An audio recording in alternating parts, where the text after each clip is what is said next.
Alhamdulillah, wassallallahu ala rasulillah. Salatu wassalamu ala rasulillah wa ala alihi wa sahbihi wa mawala wa nifidina azali wa ayakum. Alhamdulillah, bersyukur kepada Allah Subhanahu wa taala yang masih memberikan nikmat kepada kita sehingga kita bisa bertemu lagi pada pagi hari ini, yaitu melanjutkan pembahasan kita tentang hukum hadiah. Kemarin kita sudah bahas tentang syafaat atau rekomendasi syafaat atau rekomendasi, dan kita sekarang lanjutkan ke hadiah. Apalagi musimnya ini musim-musim pemilu. Dia ada 4 macam dalam Fathul Qadir, yaitu buku dari fikih mazhab Hanafi. Yang pertama, halal untuk kedua belah pihak yang memberi hadiah dan yang diberi hadiah. Semacam memberikan hadiah supaya kita semakin disayang dan dicintai oleh orang yang memberi hadiah, jadi tanpa sebab apapun ya, tapi semata-mata biar hubungan makin baik. Maka sebelum memberi hadiah boleh jadi nggak kenal, setelah memberi hadiah jadi kenal, memberi hadiah lagi makin kenal, setelah memberi hadiah lagi semakin ingatan dengan yang memberi hadiah. Nah, kalau tujuannya netral seperti ini tidak masalah. Seorang suami beri hadiah pada istrinya, anak pada ibunya, istri pada suaminya, guru pada muridnya. Dengan catatan memang si guru naik murid pada guru kan, karena guru kadang mesti digaji ya, jadi nggak boleh ya. Tapi kalau guru pada muridnya nggak ada masalah. Sehingga ini hukum asalnya ya, untuk memberi hadiah itu hukum asalnya halal atau boleh untuk kedua belah pihak. Nah, baru menjadi haram ketika hadiah tersebut sebagai modal untuk berbuat kejelekan atau kedoliman. Kamu tak kasih hadiah tapi kamu harus selingkuh dengan saya, misalnya, itu haram. Terus haram bagi yang menerimanya saja hadiah, supaya orang yang diberi hadiah tidak berbuat dolim. Jadi contoh orang yang ngurus SIM misalnya, dia sebenarnya sudah bisa naik motor 5 tahun yang lalu, dia udah lancar mesinnya, tapi dalam proses pengurusannya dipersulit, entah ujiannya yang sulit, entah wawancaranya, entah apa, ini persulit banget. Maka ya sudah, mau nggak mau kita bayar untuk kemudian dapat SIM. Maka itu yang dosa yang terima suapnya itu. Semacam hadiah kepada preman kampung, yang namanya pajak keamanan atau keamanan, ini contoh lainnya. Seperti keamanan supaya usahanya nggak diganggu, kayak di pasar-pasar tuh, bayar 10.000, kalau nggak entah obrak-abrik daganganmu. Ya kalau kondisinya seperti itu ya mau nggak mau. Haram untuk orang yang menerima. Bagi yang memberi tidaklah haram karena dia memberi karena mengamankan diri atau terpaksa. Ini menyebabkan investasi di luar Jawa itu sulit karena uang keamanannya sedemikian banyak. Menurut penulis ya, semuanya diminta dari bawah sampai tinggi, sampai yang tengah, sampai yang atas, semua minta uang keamanan. Maka biaya yang paling membengkak adalah biaya keamanan, jika para pengusaha membuat investasi terutama di luar Jawa. Biaya yang paling besar adalah hadiah untuk supaya tidak berbuat dolim. Jadi kalau memang terancam dan dengan ancaman itu kita terpaksa, maka tidak apa-apa, yang dosa yang menerima. Yang keempat, halal bagi yang menyerahkan dan haram bagi yang diberi. Ini yang bersama kayak di atas ya. Jadi yang menyerahkan tidak apa-apa, tapi yang diberi haram. Tidak jauh berbeda dengan jenis ketiga, seperti yang tak bilang tadi. Memberi hadiah untuk mencegah kekhawatiran bisa ditimbulkan bagi orang yang memberi hadiah, dia akan diganggu nyawanya, hartanya, keluarganya, dan kehormatannya. Maka kaidah pentingnya, tidak mengganggu setiap muslim adalah satu hal yang wajib. Kemarin kita sudah jelaskan, al-muslimu masalim al-muslim min lisanihi wa yadi. Seorang muslim itu yang tidak mengganggu atau membuat orang muslim lain selamat dari mulut dan tangannya, sehingga gangguan sesama muslim itu tidak diperbolehkan. Tidak boleh seorang itu mengambil harta sekalipun dia melakukan kewajiban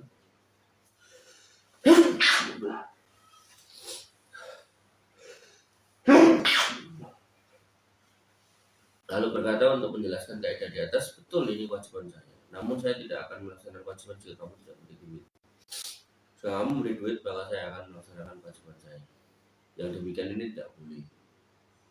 Jadi misal contohnya ada seorang suami wajib dia kerja dan nafkah, dia ngomong sama istrinya, saya akan kerja kalau kamu kasih saya duit, padahal duitnya harusnya dari suaminya kan, tidak nyambung.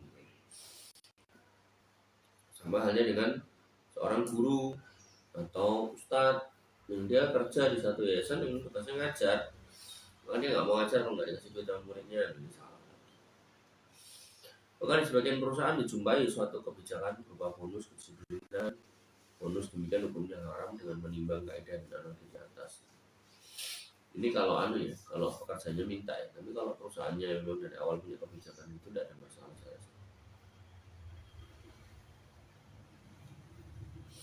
Jadi dalam dunia manajemen itu namanya trigger.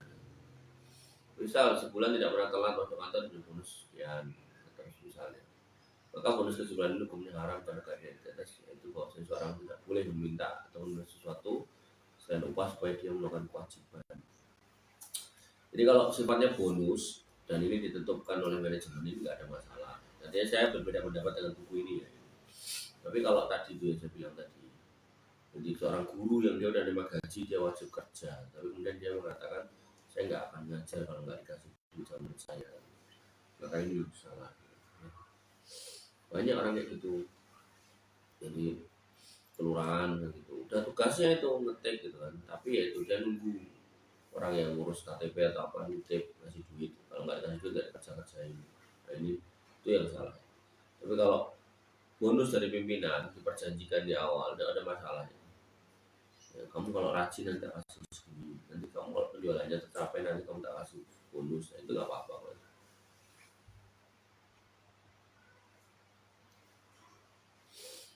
Lantas bila timbul pertanyaan seorang karyawan masuk kantor tepat waktu, apa hukumnya? Jawabannya wajib berdasarkan akad. Dia digaji supaya tidak telat, gaji tersebut termasuk tuntutan masuk kantor tidak telat.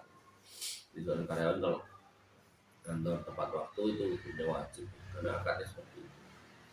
Kemudian bila dia mengatakan saya tidak akan melaksanakan kewajiban dengan akad kecuali disiplin jika ada disiplin, saya disiplin jika tidak maka saya tidak disiplin. Nah ini baru nggak boleh kalau kayak gitu. Jadi kan berarti kan dia yang minta. Tapi kalau kemudian atasannya yang nawari membuat skema itu nggak apa-apa. Tapi kalau dia minta ini nggak boleh. Kenapa? Karena hukumnya dia wajib untuk masuk on time. Maka jawaban hal ini telah dijelaskan oleh para ulama di antara bagaimana terdapat dalam kitab Al-Usul Al-Qaidiyah yang disampaikan di antara hadiah yang haram adalah hadiah para pejabat dan orang-orang yang memiliki kekuasaan semacam qadhi hakim lainnya, yaitu orang-orang yang mengurus hukum khalayak umum dan kaum muslimin. Nah, ini seperti yang tak bilang tadi, dia sudah punya tugas untuk menyidangkan dengan adil. Kemudian dia nunggu ada yang ngasih duit baru dia mau memutuskan, maka itu salah. Hukumnya haram sama saja dia itu berupa benda maupun jasa ataupun hadiah dalam bentuk sungkan karena dia berniaga. Ini jasa ini bahkan beberapa waktu yang lalu tuh sampai hakim yang itu suapnya nggak cuma duit itu suap dengan wanita gitu. Ya, suap dengan wanita.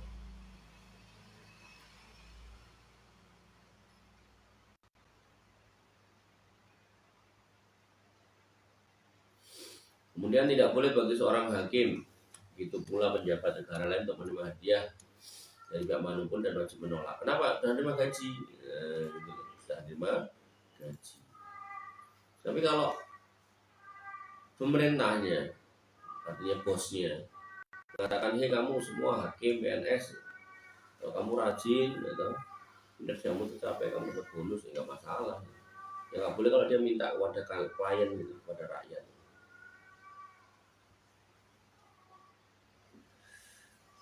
Jika orang yang menerima hadiah itu tersakiti jika ditolak, maka boleh menerima hadiahnya namun dibayar. Jika tidak memungkinkan menolak hadiah karena tidak dikenal siapa yang memberi hadiah, tiba-tiba sudah dibayar karena yang digaji dan yang beri hadiah juga jauh tempatnya, maka dia tadi masuk ke kas negara. Jadi kalau memang itu jelas-jelas sebuah suap atau gratifikasi balik dikasihkan ke negara.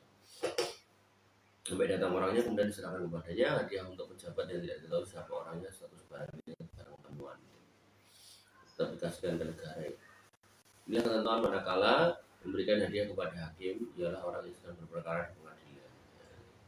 Orang-orang yang nggak boleh kasih hadiah itu berperkara di pengadilan, atau orang yang tidak berperkara di pengadilan namun tidak pernah memberi hadiah sebelum menjadi hakim, atau orang yang lain dengan kepentingan saudara dari orang yang berperkara dan seterusnya. Karena ketika dia berperkara maka hadiah itu condong pada dia. Sekolah begitu, kalau kasih hadiah nanti guru condong pada kasih hadiah.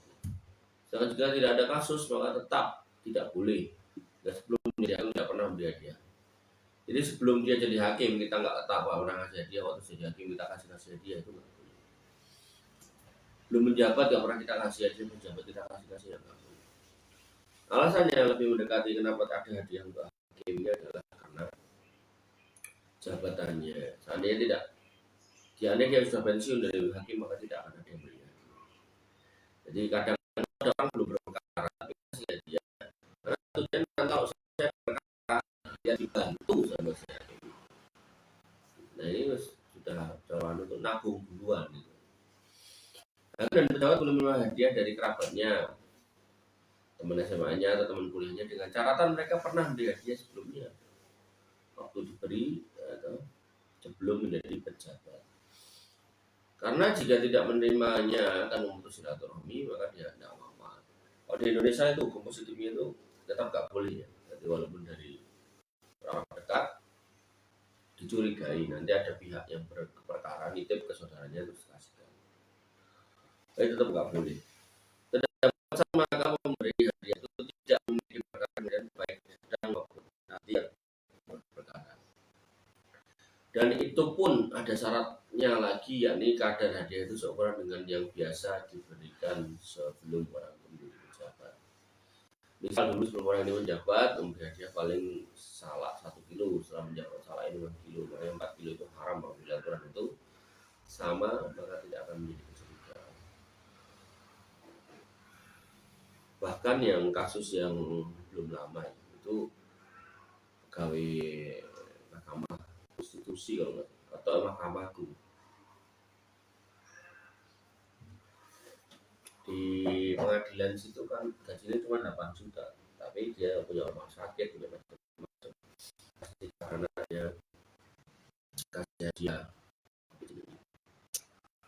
Jadi pakai musik apa mas? Iphone musik pop bukan, pokoknya kayak MP3 gitulah, tapi yang dari iPhone, dari Apple itu souvenirnya itu 700.000 kita tangkap KPK karena ya nggak masuk akal gajinya cuma segitu tapi pengeluarannya miliaran.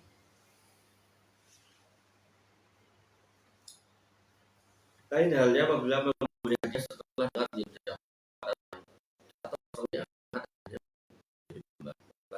bisa tidak dipisah antara tambahan dengan tambahan. Jika bisa maka diambil dulu yang biasa dan dikembalikan tambahannya. Namun apabila tidak bisa dipisahkan maka semuanya tidak boleh diambil. Haram diterima jika tambahan tersebut ada tambahan yang maka tidak bisa dipisahkan. Contohnya apa ya? Tambahan yang tidak bisa dipisahkan. Misal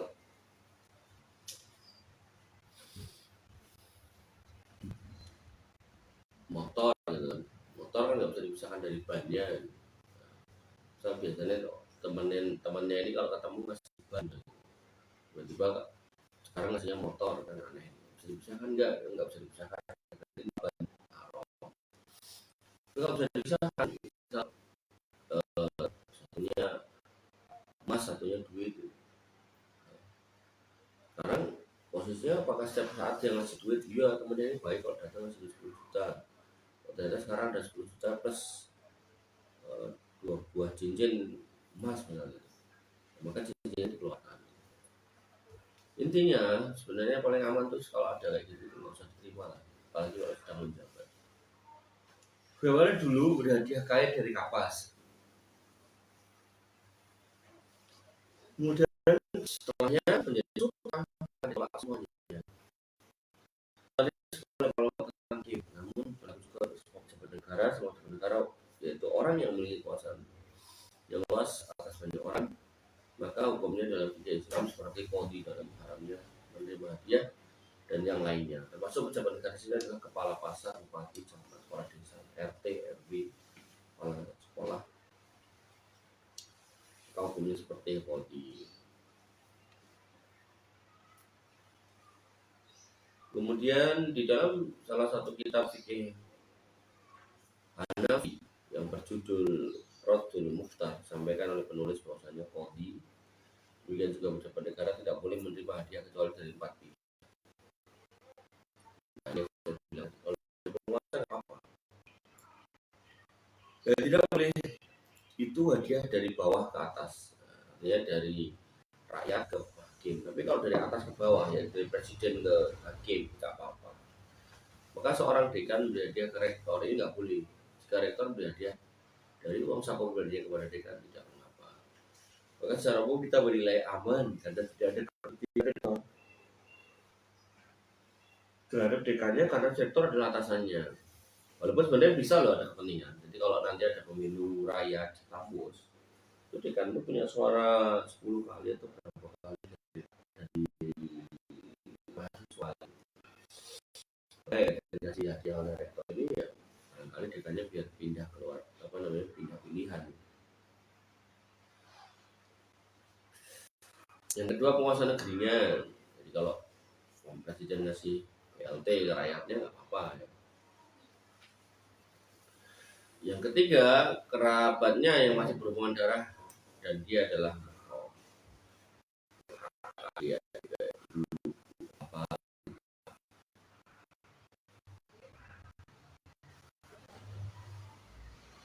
apalagi kalau ada kekhawatiran kalau nggak saja nanti silaturahmi terputus maka ya nggak saja lebih baik. Dan yang keempat orang yang sudah biasa melihat dia sebelum dia menjabat seperti teman main gitu. Maka ini nggak apa-apa.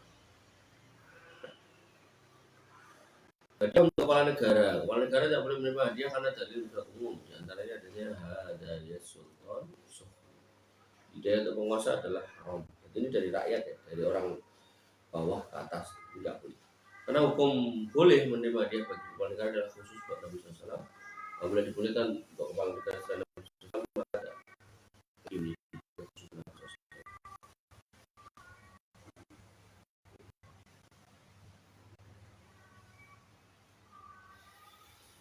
Kemudian kita masuk pada hadiah karena syafaat.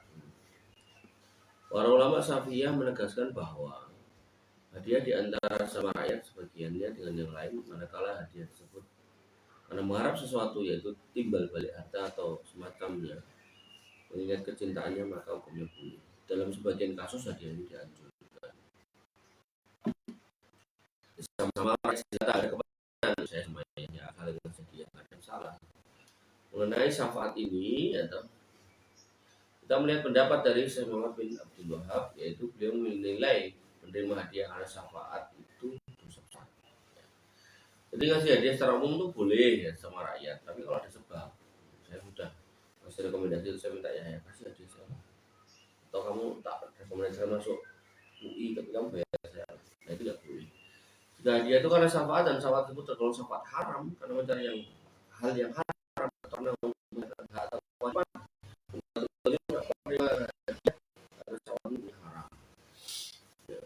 rekomendasi itu untuk hal-hal jelek.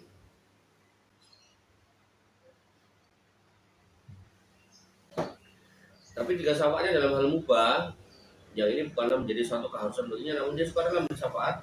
Jika di depan ada perjanjian kamu diwajib sebut haram, namun manakala pemberi hadiah mengatakan hadiahnya adalah kompensasi karena syafaat itu anda keluarkan, maka menerimanya hukumnya haram. Rekomendasi yang memang itu dengan dapat hadiah, maka itu hukumnya haram. Kita rujukan ke rumah sakit, kan? Misal kita dokter, kita rujukan kita. Terus kita ngomong sama dia, dengan bayar 50.000, jadi nggak boleh. Karena memang tugas dari dokter BPJS itu ya memeriksa, kemudian kalau memang dia nggak sanggup atau ada hal yang harus diurus di rumah sakit, maka ya diberikan rekomendasi. Yang ketiga, jika tidak ada perjanjian di depan untuk memberi hadiah dan orang yang memberi juga tidak mengatakan ini adalah pembahasan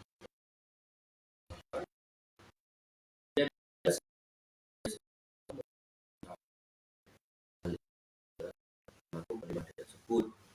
Jika sebelumnya tidak pernah memberi hadiah, maka hal tersebut menerima hadiah tersebut tidak dia balas sebelum selesai. Kemudian jika yang membalas dari sini maksud itu kalau orangnya itu sudah biasa sih sebelum kita mengaji juga dan nggak ada kaitannya sama syafaat yang kita lakukan. Kita salaman, ada tetangga kita beli sesuatu, kita anterin gitu kan, supaya ketemu dengan pedagangnya. Maka misalnya juga hadiah seperti itu, maka haram. Maka hadisnya menunjukkan jika memberi hadiah karena syafaat itu bisa dimaknai oleh Syafi'iyah dalam dua syarat. Yang pertama, manakala ada perjanjian di awal. Jadi kalau sudah ada perjanjian di awal, itu tak boleh lagi. Dan yang kedua, manakala memberi hadiah secara terus terang mengatakan ini adalah kompensasi atas syafaat.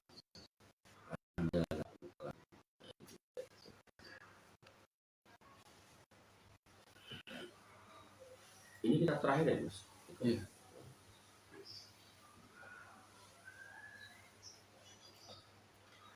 Seorang muslim bagi-bagi hadiah di hari rayanya orang kafir, Natalan, gitu. Islam bagi-bagi hadiah, tahun baruan, ulang tahunan, bagi hadiah. Kemudian gimana? Muslim ada tahun baru masih bagi-bagi hadiah. Ada pembahasannya kalau mengatakan tidak boleh bagi hadiah dalam rangka hari Nairus, dalam rangka hari Nairus.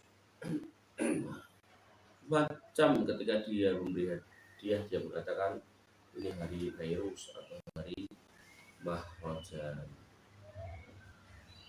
Nairus dia adalah orang Persia. Susah dengan kata-kata adalah niatnya adalah dia dalam rangka tahun baru, tahun Imlek atau tahun baru Masehi. Maka tidak dibolehkan seorang muslim melakukan hal tersebut jika niat bagi-bagi dia dan sama misalkan Natalan dan rame kamu berikan orang hadiah, walaupun itu sama muslim tidak boleh.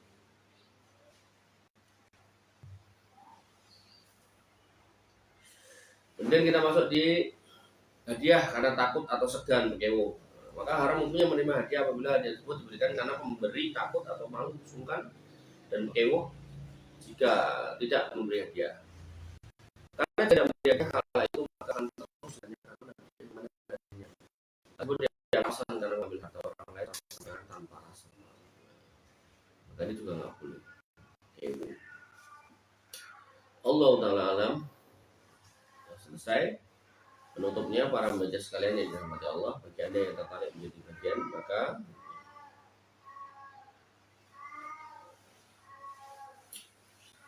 dibuka pintu selebar-lebarnya. Jadi tinggalkan ada atau bunyi Allah Ta'ala. Ini akhir dari kitab ini. Ya, kita memuji Allah Subhanahu Wa Ta'ala. Alhamdulillah Alamin atas terselesainya pembahasan kitab ini, yaitu kitab Kumpul Hadiah oleh Ustadz Aris Munandar. Insya Allah besok kita lanjutkan di materi mungkin muamalah lagi, karena masih awal-awal bulan banget, kita masih di bahasan muamalah lagi sambil saya periksa kita saya kumpulkan tinggal saja. Demikian yang sudah saya sampaikan terkait materinya. Saya akhiri layarnya, kita masuk ke sesi tanya jawab. Pertanyaan pertama, seandainya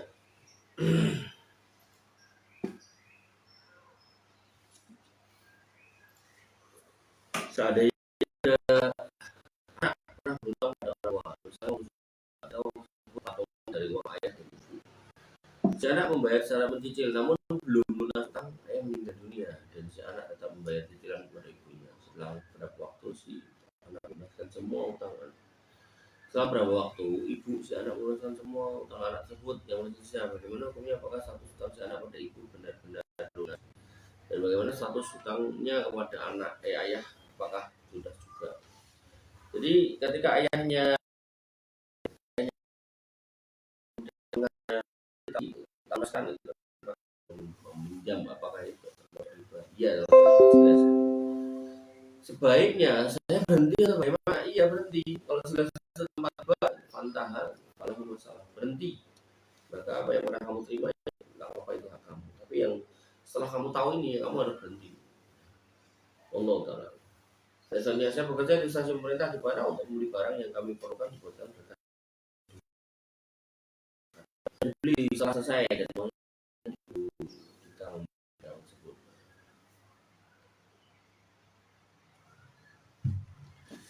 Apakah itu dibolehkan oleh agama? Tidak boleh manipulasi. Dan bila ada lebih dari pembelian realnya, apakah perbedaan tersebut halal? Tidak halal ya, itu milik negara. Jadi ini manipulasi ya pegawainya ya. Jadi kan saya pernah juga jadi kepala pengadaan. Jadi banyak dia, kemudian kita minta habis itu kita ingat surat pesanan, barang dia sama tagihannya baru kita cairkan. Bisa sekali yang benar itu. Jadi kalau yang ditanyakan itu sudah salah. Allah Ta'ala. Misalnya ketika orang tua ingin memberi hadiah dengan alasan si anak harus mendapatkan peringkat 1 di dalam kelasnya, apakah itu diperbolehkan? Boleh ya, untuk motivasi anaknya. Malas.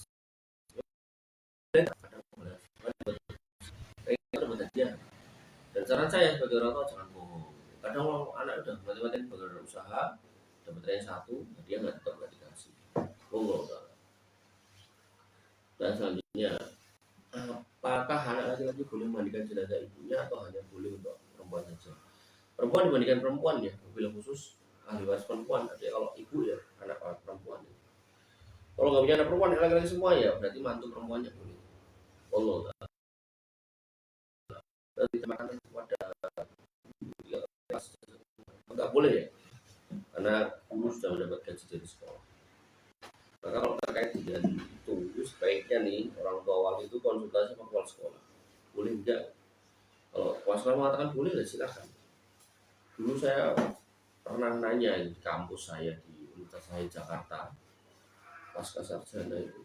Jadi begitu selesai saya nanya ke kaprodinya, boleh harus tanyakan, jangan sampai nanti menyebabkan dia berbeda layanan antara kita dengan orang lain. Ini nggak perlu.